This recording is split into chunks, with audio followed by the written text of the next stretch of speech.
Everyone, ayoko sana i-content to pero siguro aware na rin to para sa mga Pinay na nagkakaroon ng ka-chatmate ng mga foreigner, kasi hindi lahat ng foreigner ay totoo at ilan sa kanila ay fake. So according sa aking na-experience, and many times ko itong na-experience, at eto makikita nyo naman dito kung ano yung mga pinagsisend nila sa akin.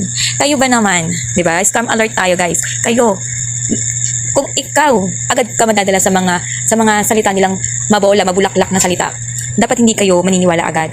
Porket padadalan kayo ng malaking halaga, ng gold ring, chocolate. Wag na wag kayong magpapadala. Kasi unang-una, ito pa lang, kailangan maging wais kayo. Sinong foreigner at sinong lalaki na malayo at biglang maa-attach sa'yo na hindi ka pa nakikita, even video call, di ba? Bigla kang bibigyan ng padala na hindi ka man nang kilala. Bibigyan ka ng malaking halaga through package. Sinong idiot, sinong stupid, sinong tanga, di ba? Ang magpapadala sa'yo ng example ng na isisend daw sa akin na $32,000. Yung isa, $16,000. So funny. Ikaw magpapadala ka through package na dadaan sa custom. Hello, i-check at i-check yan ng custom kung ano ang laman ng package. And pag-usaping pera, hindi nila ina-allowed na magkaroon ng pera sa loob ng package. Nanood muna ako ng mga videos about scamming. So, dati hindi na aware na ako sa mga ganito dahil may nag-send din sa akin package, also through GCash.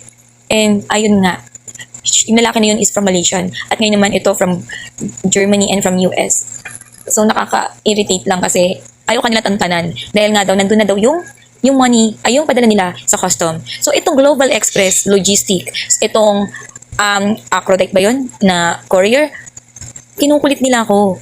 Nung tinawagan nila ako, sabi ko, ang ganda ng modus nyo. Magkakasabot talaga kayo. Tigilan nyo na ako. Tigilan nyo ako sa mga modus nyo. Alam ko yung mga gawain ninyo. So, yung i-report ko kayo, at pinatay nila yung call.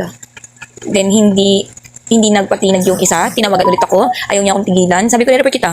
Gusto mo? So, dito pa lang marami na kayong makikita, mababasa. Kaya sa mga Pinay na nakikipag-chat, maging aware po tayo pagdating sa mga padala ng mga foreigner. Huwag na wag po kayo magpapadala. At pag-usaping pera sa fee, walang nagpapadala na kailangan mong magbayad ng fee sa custom. Okay? So be aware tayo sa mga scammer. Kahit foreigner, kayang-kaya kang i-scam.